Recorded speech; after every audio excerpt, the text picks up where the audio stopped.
Boa noite, que bom, especial ter você conosco nesse momento, nesse tempo de culto, onde nós iniciamos também na certeza de que nós estamos reunidos em nome do Trino Deus, o Deus que é Pai, Filho e Espírito Santo.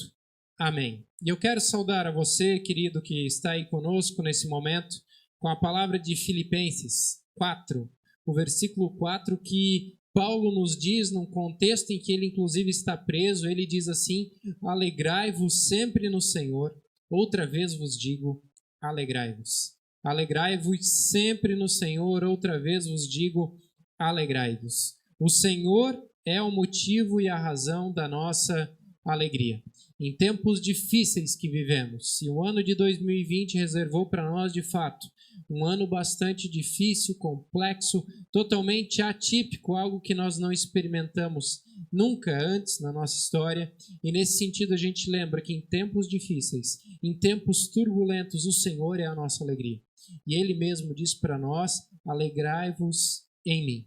A palavra de Paulo, então, ela é motivo de esperança, de que no meio de tudo que vivemos, a gente ainda tem motivos para sorrir, para se contentar, para erguer a cabeça e, de fato, estar alegres nesse Deus. Que o Senhor seja, querido, também a sua alegria nesse tempo. E eu quero convidá-lo também para uma palavra de oração. Senhor Deus e Pai, obrigado, Senhor, porque Tu és a nossa alegria. Tu és a razão do nosso louvor, a razão da nossa existência, Senhor. Fomos e somos feitos por Ti e para Ti. Que a nossa vida, Senhor, seja marcada também pela alegria do Evangelho. Que mesmo em tempos de dificuldade, mesmo em tempos difíceis, Senhor, nós podemos e possamos ser, Senhor, luz para esse mundo. Abençoa-nos nesse tempo de culto. Fica com cada querido que está ali também na sua casa, com os seus queridos, gente às vezes de tão longe, que tem acompanhado também os cultos, Senhor, obrigado por cada um, Senhor, seja conosco, fica também com os nossos queridos, lá que estão doentes, que tiveram diagnósticos difíceis nos últimos dias, Senhor, aqueles que estão em crises tão intensas nas suas vidas, seja com eles, Senhor, em nome de Jesus, amém. Queridos, eu quero trazer assim também, os avisos já foram trazidos, né? Mas eu quero trazer e pontuar um de maneira mais efetiva e eficiente, que é a questão da nossa campanha Vai e Vem. É uma campanha missionária da Igreja Nacional e nós queremos abraçar mais uma vez essa campanha. Esse ano foi um pouco diferente, nós não tivemos os cultos presenciais para isto, mas a gente quer agora, a partir desse mês até o final de outubro, levantar as nossas ofertas. No próximo culto, eu quero trazer aqui um aviso, que ele é um aviso agora que tem a ver, inclusive, com uma possibilidade bem alegre para nós, mas eu quero trazer isso só no próximo culto. Mas, enquanto isso, nós queremos fazer as nossas ofertas de maneira virtual, online, como nós temos feito as contribuições. Se você quer ofertar para a campanha Vai e Vem, então você oferta na conta da nossa comunidade, que você viu no rodapé no início do culto, você oferta lá o valor que você deseja, mais R$1, ou seja, eu quero depositar R$50 para a campanha Vai e Vem. Deposite então R$50 com R$1. E aqui a gente sabe diferenciar então que essa oferta é uma oferta para a campanha Vai e Vem. No mais, desejo que tenhamos um tempo de culto abençoado e você é convidado a estar conosco também, louvando a Deus nesse tempo.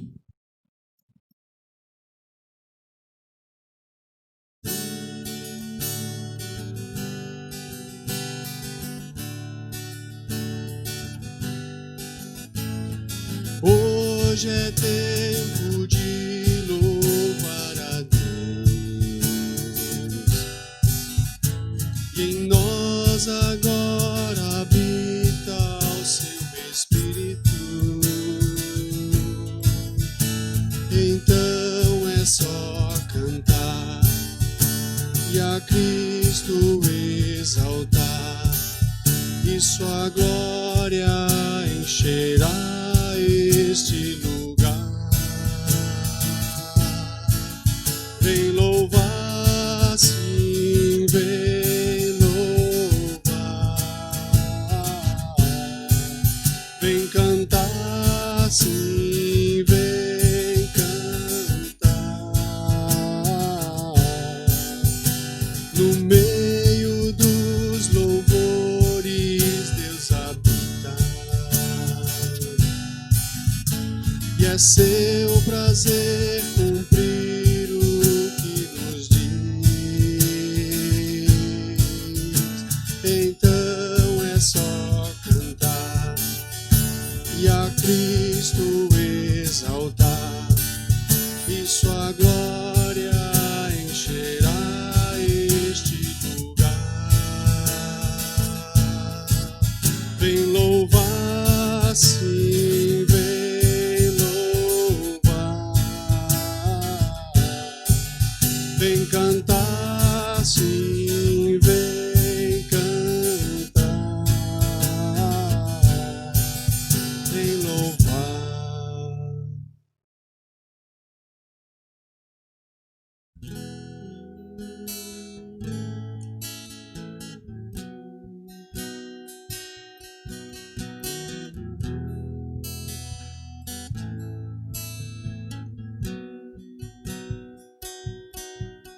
Senhor, formoso és,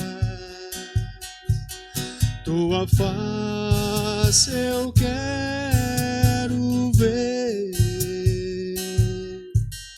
pois quando estás nesse lugar, tua graça invade-me.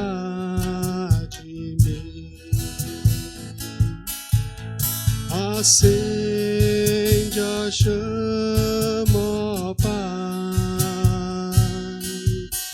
que uma vez brilhou.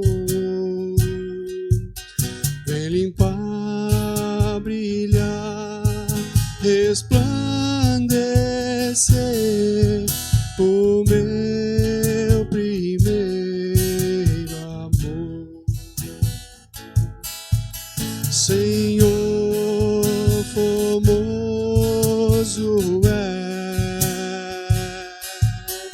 tua face eu quero ver,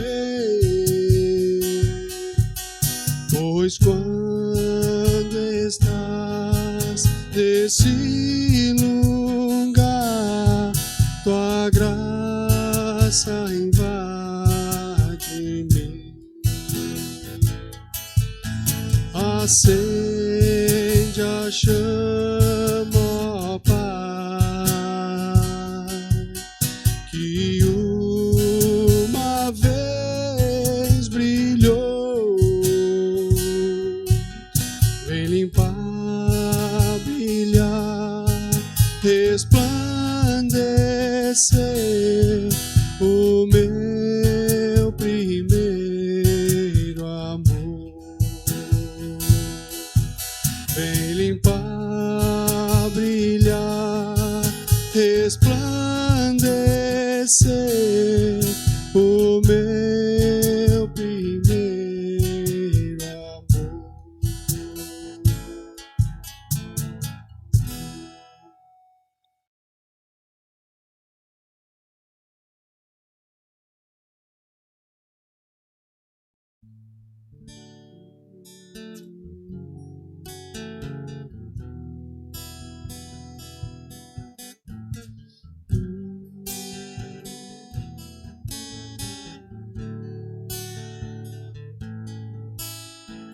Antes eu te conhecia de ouvir falar, mas agora de contigo andar, eu sei o Deus que tenho, meu Rei, Senhor e Pai. Te quero em minha vida mais e mais. Antes eu te conhecia de ouvir falar, mas agora de contigo andar. Tu és meu bem supremo, meu Rei, Senhor e Pai.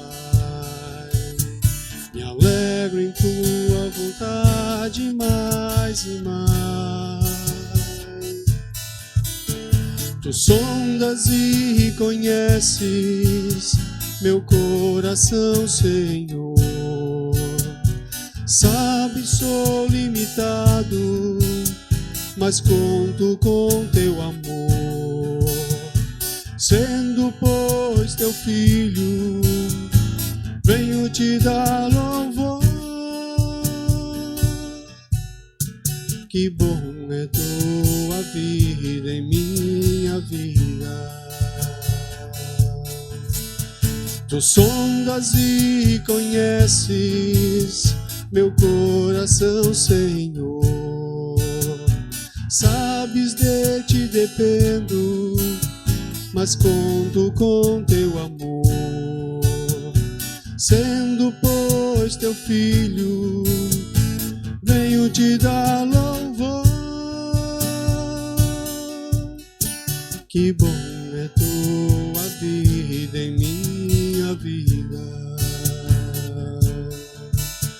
Me alegro em tua vida em minha vida.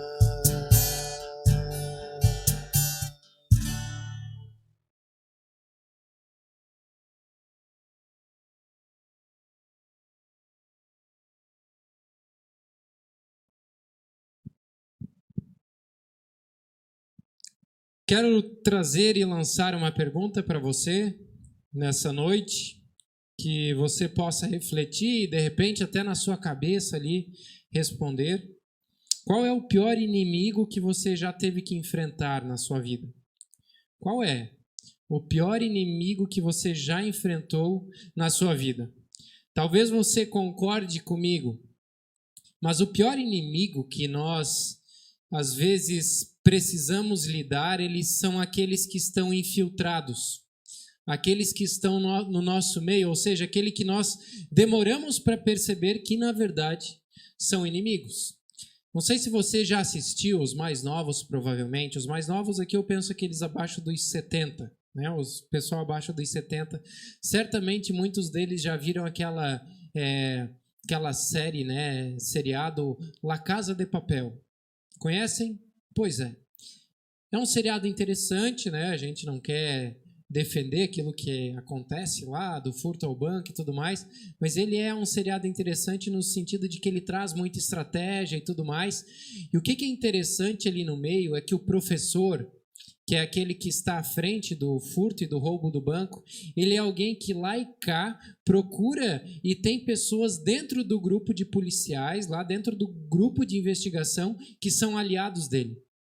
E quando ele tem, então, esses aliados dentro do grupo de investigação, isso lhe dá tempo e lhe dá ali diversos subterfúgios, então, para ele poder ter sucesso na sua operação de roubar dinheiro lá na Casa da Moeda. O pior inimigo que a gente pode ter são aqueles que estão infiltrados dentro do nosso grupo e aqueles que a gente acredita que são verdadeiros amigos que estão conosco e no final das contas eles se revelam, na verdade, grandes inimigos. E por que eu digo isso? Porque Jesus, na verdade, ele faz um alerta à sua igreja, ele faz um alerta aos discípulos no Sermão do Monte, justamente falando nesse sentido. Jesus, ele pede que os discípulos eles estejam atentos a um tipo de inimigo que está infiltrado. E ali, então, ele chama a atenção do seu grupo de discípulos sobre essa possibilidade. Os discípulos precisam identificar quando existe um inimigo infiltrado. E a gente vai ver o texto, que é o texto de Mateus 7, 15 a 23, que está na nossa tela, mas você tem a liberdade de abrir também na sua Bíblia, caso os olhos não alcancem mais, né, aí na nossa tela. Então você ainda tem espaço aí para abrir esse texto também lá na sua Bíblia. Mateus 7, 15 até 23, é texto conhecido aqui no Sermão do Monte, já no final, né, do Sermão do Monte, onde Jesus vai falar isso aqui para os seus discípulos. Diz ele assim: acautelai-vos dos falsos profetas, que se vos apresentam disfarçados em ovelhas, mas por dentro são lobos roubadores. Pelos seus frutos os conhecereis. Colhem-se, porventura, uvas dos espinheiros ou figos dos abrolhos? Assim toda árvore boa produz bons frutos. Porém, a árvore má produz frutos maus. Não pode a árvore boa produzir frutos maus, e nem a árvore má produzir frutos bons. Toda árvore que não produz bom fruto é cortada e lançada ao fogo. Assim, pois, pelos seus frutos os conhecereis. Nem todo que me diz Senhor, Senhor, entrará no reino dos céus, mas aquele que faz a vontade de meu Pai, que está nos céus. Muitos naquele dia hão de me dizer, Senhor, Senhor, porventura não temos nós profetizado em teu nome não expelimos demônios, em teu nome não fizemos muitos milagres? Então, lhes direi explicitamente, eu nunca vos conheci. Apartai-vos de mim, os que praticais a iniquidade. Até aqui. Texto duro, né? Mas um texto que nos revela algumas coisas bem interessantes. Quando Jesus ele fala sobre esses profetas, esses falsos profetas, ele tem em mente, na verdade, todo aquele que age dizendo estar em nome de Deus. Então, quando a gente pensa em falso profeta, a gente precisa pensar em todo aquele que diz alguma coisa ou que age e às vezes diz, olha, em nome de Deus, né? E usa o nome de Deus para fazer o que faz e para dizer o que diz. Quando Jesus fala sobre falsos profetas, ele quer mencionar então todos aqueles que são responsáveis em lançar as pessoas para o espaçoso caminho largo do qual ele tinha falado antes. Ele tinha falado aqui nos versículos anteriores, do 13 e 14, ele tinha falado sobre o caminho largo, o caminho estreito, e ele está querendo dizer que os falsos profetas são esses que não conduzem o povo a viver em fidelidade a Deus, mas que lançam esse povo, então, e essas pessoas para aquele caminho largo, que é o caminho que conduz para a perdição. Isso chama bastante atenção. Ele diz, cuidado com os falsos profetas que se vos apresentam. Ou seja, falso profeta é aquele que se dá a conhecer. Eles se tornam visíveis. Eles são midiáticos, eles têm conversa boa, eles têm conversa atraente, um bom papo, uma boa aparência, muitas vezes até uma mensagem limpa, coesa, e a gente diz, olha, aí tem uma verdadeira e boa mensagem. Agrada aos nossos ouvidos, parece uma boa ovelha, faz cara de coitado, às vezes chora se preciso, mas na verdade é um lobo roubador. Não é à toa que Jesus, quando fala desses falsos profetas, ele fala comparando então esses profetas a lobos. O lobo, ele é muito mais perigoso do que os cães e os porcos selvagens naquele tempo. Por quê? Porque o porco selvagem e o cão, as ovelhas sabem que eles são inimigos. O lobo não. O lobo ele tem a habilidade de, inclusive, se infiltrar dentro do rebanho, como a gente viu na nossa imagem aí anteriormente. Ele tem a habilidade de se fazer ovelha para, na verdade, se aproveitar das ovelhas. Ele finge ser uma boa ovelha, mas, na verdade, ele não é. E aí Jesus, então, deixa bem claro, olha, pelos frutos deles é que vocês vão conhecer. Pelos seus frutos os conhecereis. Ele está falando para os discípulos, olha, vocês vão conhecer eles pelos frutos que eles vão dar.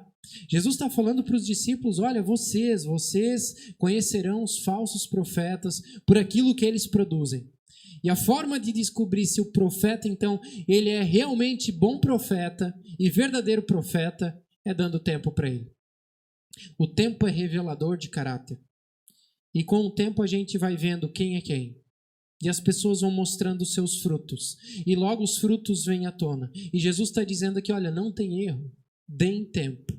Que os frutos vão entregar quem é verdadeiro profeta, quem é falso profeta. Se a gente quer saber, então, alguns sinais de quem é falso profeta, a gente olha, por exemplo, aquilo que o Paulo diz em 1 Timóteo. E eu quero trazer a leitura desse texto. Em 1 Timóteo 3 e 4, o Paulo diz assim, ó, sobre aqueles que dirigem a palavra e são representantes de Deus, né? Que eles governem bem a sua própria casa, que eles tenham cuidado com a igreja de Deus, Ao mesmo tempo, ele diz que eles não sejam, por exemplo, dados ao vinho, nem espancadores, nem cobiçosos de torpe ganância, mas moderados, não contencioso e não avarento, que governe bem a sua própria casa, tendo seus filhos em sujeição com toda a modéstia. Ou seja, a casa ela se torna um exemplo nesses casos. E quantas vezes nós vemos pessoas falando em nome de Deus e a casa é um verdadeiro escândalo. E a ganância ela está aflorada na vida dessas pessoas. Isso é muito comum. A gente viu agora há pouco tempo, né? Uma mulher que se dizia, olha, pastora fulana, deputada, e as pessoas abraçavam, iam nos shows. Era uma cantora gospel, né? Olha, daquelas. Erguia a mão, cantava alto, e o pessoal, tá aí uma verdadeira profeta. Essa foi aquela que matou o seu marido e que apareceu agora há pouco tempo na mídia. As pessoas achavam que ela era uma verdadeira profeta, de fato, e o tempo entregou, na verdade, quem ela era verdadeiramente. Aqueles que são os falsos pastores, eles e falsos mestres e falsos profetas, que é o tema, né? Eles gostam de discussão. Eles gostam de falar grosso, a paz não governa nos seus discursos, mas eles fingem total amor e apego à palavra e a gente acredita muitas vezes. Eles fingem cumprimento aos mandamentos de Deus, embora não amem a Deus, mas amem apenas a si mesmos. E aí o Lutero traz uma palavra muito interessante, porque ele diz que o falso profeta ele também tem essa arte e essa habilidade, por exemplo, de inclusive seguir todos os mandamentos, embora falhe no primeiro, que é o amor a Deus sobre todas as coisas. E olha só que legal o que o Lutero vai escrever. O Lutero ele nos diz sobre isso assim, ó. Ele diz que mesmo que as pessoas cumpram todos os outros mandamentos, mesmo que elas sejam zelosas, que orem, que façam jejum, sejam pacientes, que tenham a inocência de todos os santos, se o primeiro mandamento estiver ferido, todas essas coisas não passam de mero brilho exterior, aparência e cosmético, sem nada por trás. Ou seja, ele está dizendo aqui que eu posso cumprir todos os mandamentos, mas se na verdade o meu Deus sou eu mesmo, de nada vale tudo isso. De nada vale eu não matar, não furtar, né? Não dar falso testemunho. De nada vale tudo isso se eu acho e vejo a mim mesmo como meu próprio Deus. O Lutero está querendo dizer para nós que confessar a Deus como Senhor também coloca sob minha vida a responsabilidade dos bons frutos, que são consequência dessa confissão que eu faço de que Deus é o Senhor da minha vida. Quanto pastor, apóstolo, figuras políticas também que falam Senhor, Senhor, mas na verdade sempre tem desejos escusos por trás, sempre com desejos egoístas. Quanto pastor midiático que a gente vê lá o relojão no braço, o carrão do ano, que andam lá com 3, 4, 5 seguranças. A gente tem aí um pastor midiático aí, que o meu professor de faculdade um dia encontrou ele aqui em Joinville. Estava lá com seus 5 ou 6 seguranças e ninguém encosta, ninguém toca no ungido do Senhor. O que isso tem a ver com Jesus, de fato? Será que a gente consegue imaginar Jesus nesse modelo? Basta nós abrirmos os olhos para a gente perceber onde estão os falsos profetas. E aqui um puxão de orelha para nós também. A gente deveria ter vergonha, às vezes, de compartilhar conteúdos de alguns pastores por aí. Porque basta uma pesquisada um pouco mais a fundo para a gente saber, de fato, quem que eles são e quais são os verdadeiros desejos que essas pessoas têm. Pessoas que até iniciaram fiéis e que, de repente, lá no início a gente olhava e até gostava das pregações e realmente eles eram fiéis. Mas, às vezes, em nome da ganância, dos interesses pessoais, eles se perderam. Escravos da mídia, escravos da grana, são lobos roubadores que vivem das ovelhas, que fingem ser, comem a sua carne e vestem da sua lã. Quanta gente entrou com interesse genuíno na porta de tantas igrejas por aí, querendo de fato um relacionamento genuíno com o Senhor e saíram de lá perdidas, sem sentido, sem nada, inclusive, porque foram roubadas em todas as suas finanças. E acharam como última saída das suas vidas, às vezes, o suicídio. E é uma pena. E é uma pena. A árvore má, Jesus diz, ela não produz bom fruto. Tenham cuidado, diz Jesus. Mas sabe que tem um problema? A gente se encanta com a árvore. A gente se encanta com a árvore, mas nós não olhamos os frutos. É assim em todas as esferas. Nós olhamos a árvore, nós nos identificamos com a árvore e a partir daí nós começamos a proteger essa árvore como se ela fosse o nosso bonsai. Sabe aquele negócio de ter bonsai em casa? Tem gente aí por aí que tem muito pastor que tem essa arte de ter bonsai e poda e tudo mais, e é bem legal, é bem bacana. Só que às vezes a gente faz isso com as pessoas também.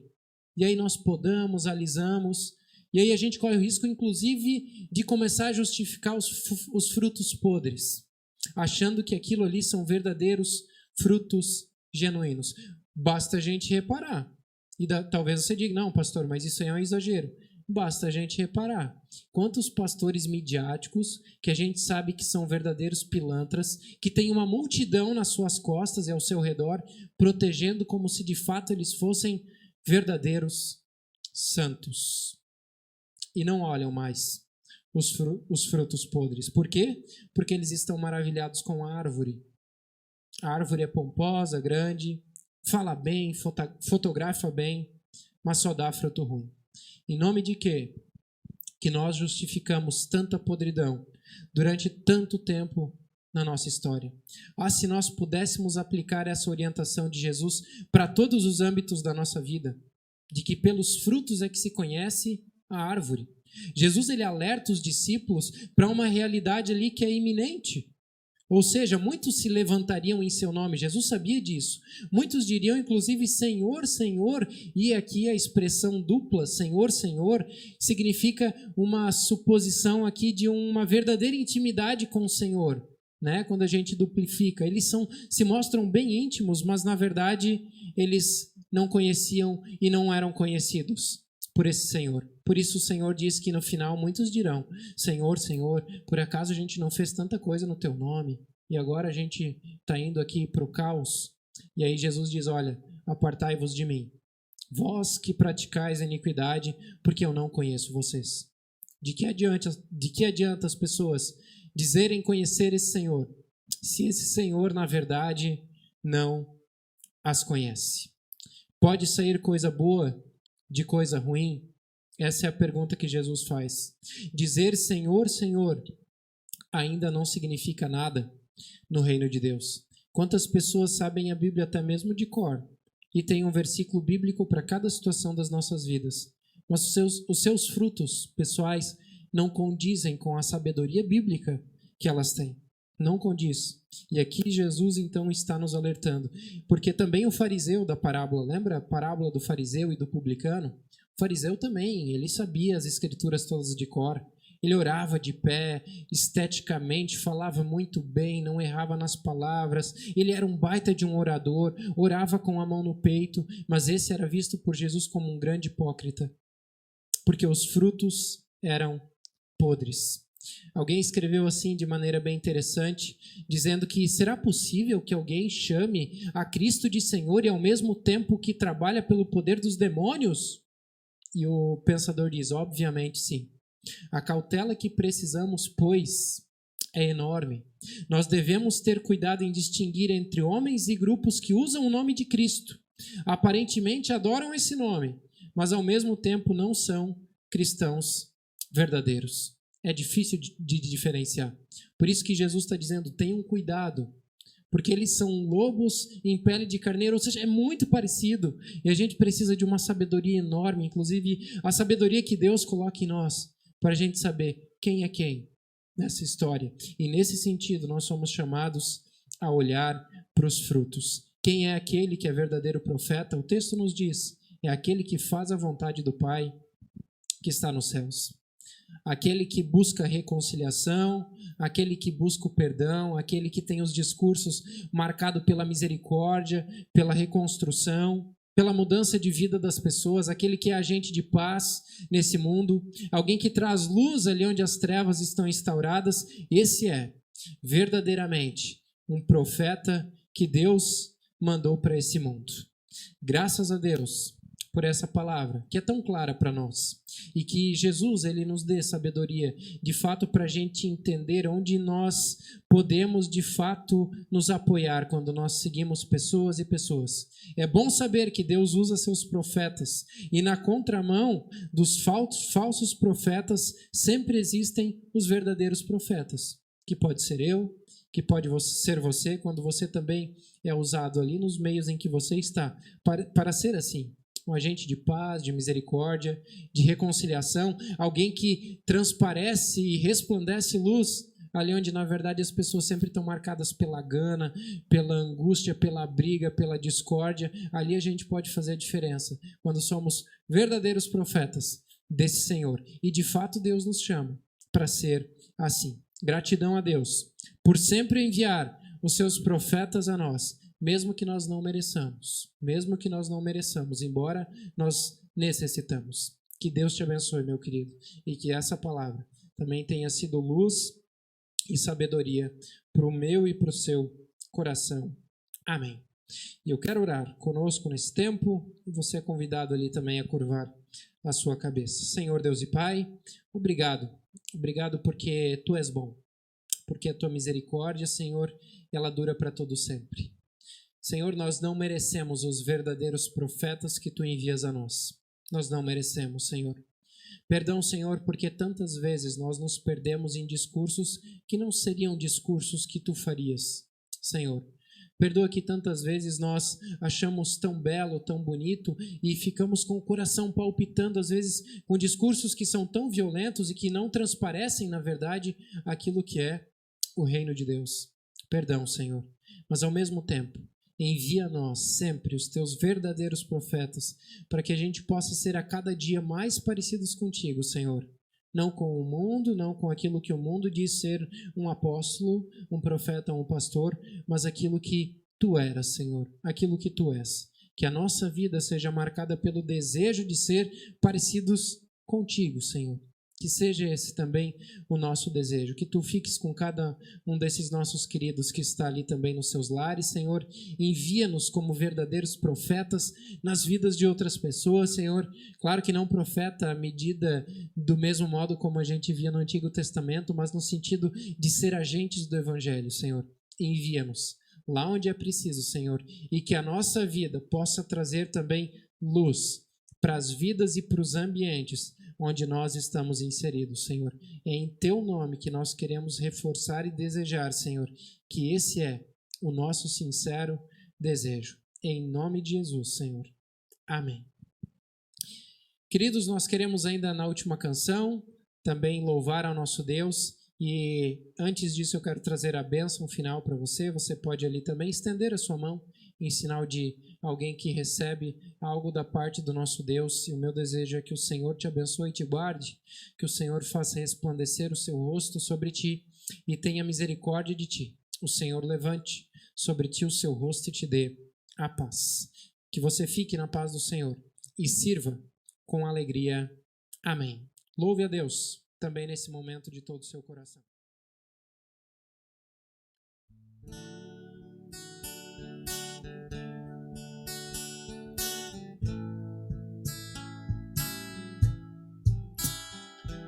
Seja bendito o Cordeiro que na cruz por nós padeceu. Seja bendito o seu sangue que por nós pecadores verteu. Eis nesse sangue lavados, com roupas que tão alvas são, os pecadores remidos que perante seu Deus hoje estão. Alvo mais que a neve, alvo mais que a neve, sim, nesse sangue lavados, mais alvo que a neve serei. Quão espinhosa coroa que Jesus por nós suportou. Oh, quão profundas as chagas que nos provam o quanto Ele amou. Eis nessas chagas purezas para o mais top pecador, pois que mais alvo que a neve o teu sangue nos torna, Senhor. Alvo mais que a neve, alvo mais que a neve, sim, nesse sangue lavados, mais alvo que a neve serei. Se nós a ti confessarmos e seguimos na tua luz, tu não somente perdoas, purificas também, ó Jesus. Sim, e de todo pecado, que maravilhas desse amor, pois que mais alvo que a neve o teu sangue nos torna, Senhor. Alvo mais que a neve, alvo mais que a neve, sim, nesse sangue lavados, mais alvo que a neve ser.